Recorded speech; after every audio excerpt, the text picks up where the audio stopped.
New education policy 2020 ప్రకారం multi disciplinary courses అసలు స్టూడెంట్స్కి పర్టికులర్గా ఇప్పుడు ఆల్రెడీ మా ఉన్న కోర్స్ స్ట్రక్చర్లో కూడా ఇండియన్ కాన్స్టిట్యూషన్ గురించి, ఇండియన్ ట్రెడిషనల్ నాలెడ్జ్ గురించి మ్యాండేటరీ కోర్స్ కింద స్టూడెంట్స్కి ఇంట్రడ్యూస్ చేశాము. ఆల్రెడీ దట్ ఇనిషియేషన్ స్టార్టెడ్, అంటే న్యూ ఎడ్యుకేషన్ పాలసీలో ఆల్రెడీ స్టార్ట్ చేసేసారు.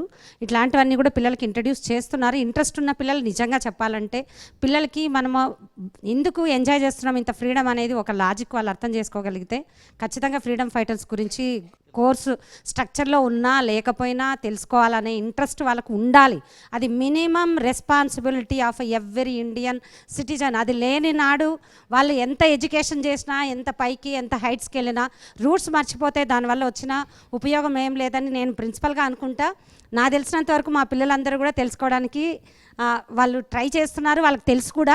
కాకపోతే మా అమ్మాయి చెప్పినట్టు కొంచెం ఈ ఫియర్ వల్ల కొంచెం చెప్పలేకపోయారు అంతవరకే, కానీ కొంచెం ఆ కెమెరాస్ అదంతా కనిపించింది దానివల్ల. Otherwise I'm confident enough that every student they know very well about the freedom fighters. అందుకని మా క్యాంపస్లో కూడా almost all lady freedom fighters అందరివి కూడా, ఎందుకంటే ఉమెన్స్ కాలేజ్ కాబట్టి వాళ్ళని ఇన్స్పైర్ చేయడానికి ఆల్మోస్ట్ ఎమినెంట్ ఉమెన్స్ అందరినీ పెట్టాము. అందులో గొప్ప స్థానము ఖచ్చితంగా ఫ్రీడమ్ ఫైటర్స్కే ఇచ్చాము.